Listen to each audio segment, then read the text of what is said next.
Have you ever been using VLOOKUP to return data from one data set and bring it into another, but you don't want to use one formula for each column? So in today's video, I'm going to show you how to use one formula to populate all the columns of data.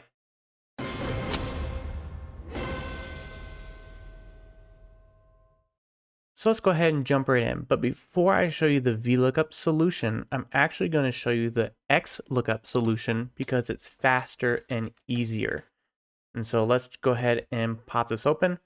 And so in XLOOKUP, we use the search key, just like VLOOKUP, and then comma, and then the lookup range. So where we're looking for that ID, and then comma, and then the result range. And so in VLOOKUP, this is where you would do that whole range.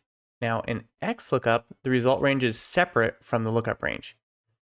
And so we can actually return multiple columns just like this, and then close it out, and that's it. So before I drag this down, if you notice, I have these starting at 11.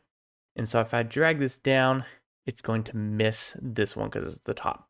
So what I'm going to do real quick in here is just hit F4, and all it's adding is the $signs around each of those. And now if I drag down again, now we're getting the data across all the columns with that one formula. So now let's jump into the main thing. So VLOOKUP, and you just saw this again, right? The search key, comma, and then the range. And so here again, on VLOOKUP now, we just select the whole thing at one go. We don't split it into two different things.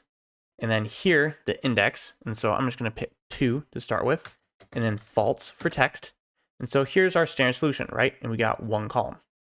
So I'm going to go ahead and lock this before I go any further. And then what we want to do here is return multiple columns. And so the way you do that is, first of all, put array formula around the VLOOKUP, okay? So at this point, nothing's changed. And so this is where the magic happens. So where this 2 is, this index, we're going to use curly braces on either side. And so again, still nothing has changed.